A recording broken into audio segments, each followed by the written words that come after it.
Hey gang, Zippo. I usually don't do unboxings, but Brian told me it's from my buddy Brian over in Ohio. Told me that there was something in the bottom of it, and to be careful not to open the box from the bottom, use a blade or anything. So I'm clearly at the top of the box. I know most of what's in here. He showed me before he shipped it off, and I knew what was coming. I collaborated with Peppy Dan. Gave him a right hand lift and two different styles of rear light brackets to remanufacture. So I've got some of those parts in this box coming back, plus a second right hand lift and another pair of rear light brackets besides my originals. So we're going to use the Chris Reeve small Sabenza with the Osenga blade here, and cut through. I already cut the sides just to make it a little faster. There's a lot of tape on that box. Alright, let's see here. This here should be, let's see, open last. Well, I guess I need to open this last, huh? Open last, open last. There's like 5 miles of tape on it, so we'll do that. We'll open that last. Okay, now these here is kind of a funny story. These are my earmuffs. They had been gone for months, and I just wrote them off as being gone for good. And that's a habit of mine. I do that before I ever put anything on, is pick the dog hair off, typically as just little lint balls. Went out to pick up my buddy Bad Moon's Squire, and I had these with me when I went there.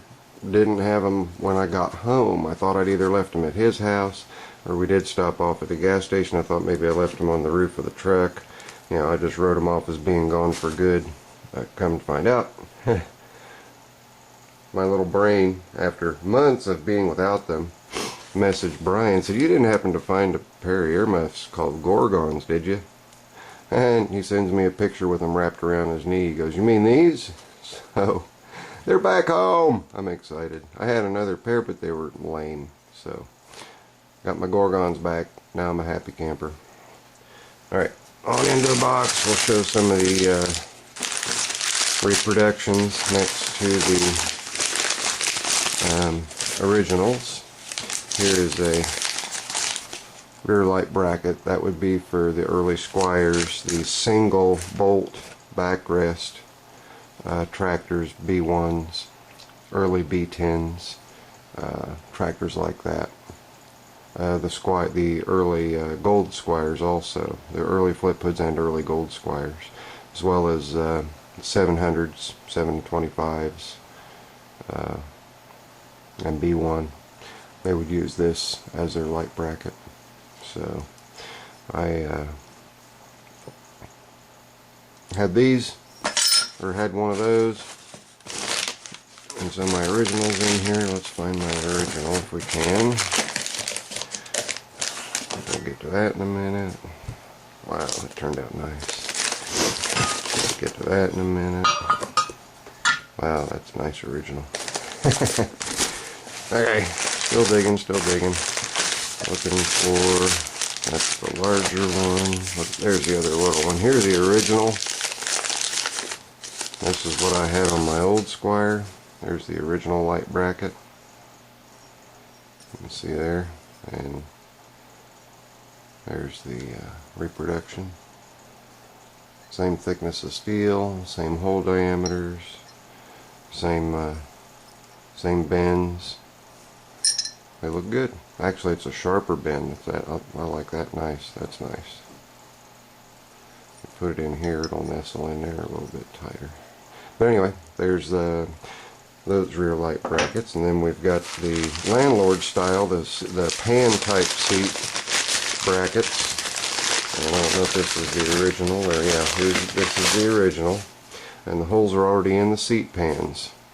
So you see, this hole goes through the existing hole in the seat pan, and this is a stabilizer hole that another small bolt would go through, and their light is back here. and keeps everything out of the way, so that even when you lift your seat all the way up, as long as you've got your seat pan stop on the left side of your 3-point bracket, sleeve hitch bracket, then the light will not hit anything as you flip the hood up, or flip the seat pan up.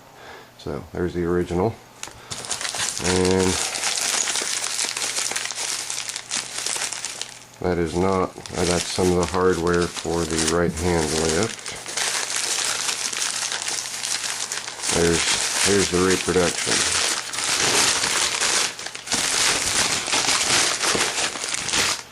See how the Reproduction looks here. Looks good. Yeah, I don't know what kind of bending machine they've got, but they put really nice angles, nice, sharp, concise angles on those. You can see there, and side by side. And again, that's Peppy Dan. You can find him on Simple Tractors. He also has an eBay store that you can go to and purchase the items from. I don't know if he's got these posted yet or not, but they do exist. Here they are. Got them in my hot little hands. Alright, so that's that. Now we'll get to the right hand lift. This is the original right hand lift quadrant that the right hand lift arm rides on, just like the left hand standard lift arm would ride along its quadrant. And full back, full forward, lock it back, and a midway stop point.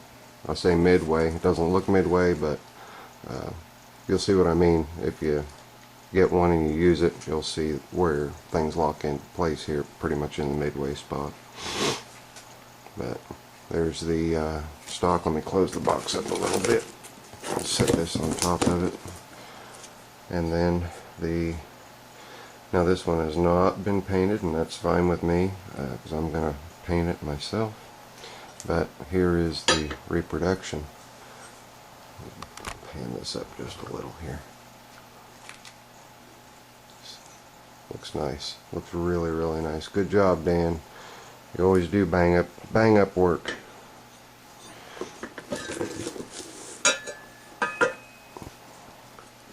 Now, your rock shaft. Take your 2 bolts out of your rock shaft, and then also included in the kit that you'll get with your right hand lift is all of the hardware. Alright, I've got my original back here, but you'll get all the hardware, and the hardware includes your pivot bushing, which is the small bushing down in here that goes inside the lift arm hole, and then your outer washer, your inner washers. And this nut is only on here to hold everything onto the bolt. You'll just drive it right down onto the hole that's in your rock shaft. So that's that. And this is the clip. And that clip right there goes onto your frame, and it goes into your frame in this manner. And then this would be on the back side of your shift quadrant, like so, and that hole would line up right there just like that. I'll move it out of the way so you can see that hole would line up, and then you would just run your bolt through there, and that secures and keeps the shift quadrant from giving it this. If you don't put that on and you don't do this, you'll even see that your side covers have a little notch cut out to accommodate that. So that's a very important part of the structural integrity of the right hand lift. You have got to use that. When you put it on your frame, this part goes to the inside of the frame. This is what will be exposed to the outside of the frame right here. And then as you tighten it down, it's got kind of a Belleville type action to it, where it will lock the bolt down and the bolt won't back off. Okay, when I say Belleville, it's just a cupped area that's been cut into the bracket so that it will compress, and it'll compress flat and put outward pressure on the bolt and keep the bolt from coming loose. So that would go just like that, right on the back. And you can see the gap, the light gap there. That'll all close up when you tighten that down. So, very important. There you go. Alright, let's see what else we got in the box. We got some goodies in the box. Beyond just getting parts returned to me. The right hand lift arms themselves will come at a later date, and when they do, I'll give you guys a little bit of a comprehensive on that. There should also be the 2 lift rods, not the brackets themselves. Here's one of them. Okay, this is the Reproduction. You'll see one hole's offset and the other hole is centered. The reason that this is done is that when you put it on your lift arm, this is the hole that you use to bolt it to the lift arm itself. And that is so that this will drop down far enough and orient itself correctly. Okay, and you can also see we've got a slight bend in it. This is identical to the left hand lift arm that is on your rock shaft. So you'll have 2 of these on the right side of your tractor. One that's controlled by the left lift arm, one that's controlled by the right lift arm. So there you go. There's that. And then the stock one, that's not it. That's not it. There's the stock one. That's an ugly one, but you can see the bend there. And this, over time and over use, there is a weld that this is going to run into. So if you have this bolt here tightened down to your lift arm and it's not really tight, okay, actually bolts this way. If it's not bolted really tight, it's going to flop, and the weld is going to cause that little worn out spot there.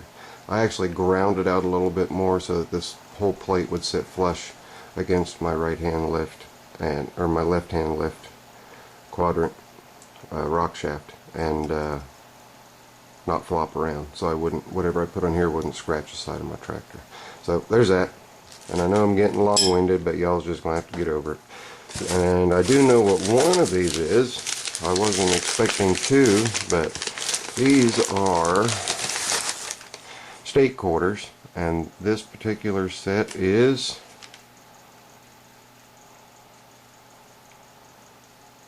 the 2003 series. Got 5 quarters here, and what's really neat about them is they're printed on one side in full color. Really, really neat. I don't know if you guys can see. They're still embossed. I mean, it's the regular quarter. Yeah, you can see the embossments there. So we've got Illinois, Alabama, Maine, Missouri, and Arkansas. Arkansas is upside down. And then the opposed side is just the stock quarters. There you go. Kind of cool. Really cool. Thanks a lot, bro. I appreciate that. This is, I wasn't expecting this set. The set that I was expecting, I believe, is this one here, which would be the set that has Indiana in it. And that is the 2002 set. And there it is. We got Tennessee, Ohio, Louisiana, Indiana. That's cool. And Mississippi. That's a 2002 set. Awesome, bro. I appreciate that. Wasn't expecting the second set there. Way to go. Okay.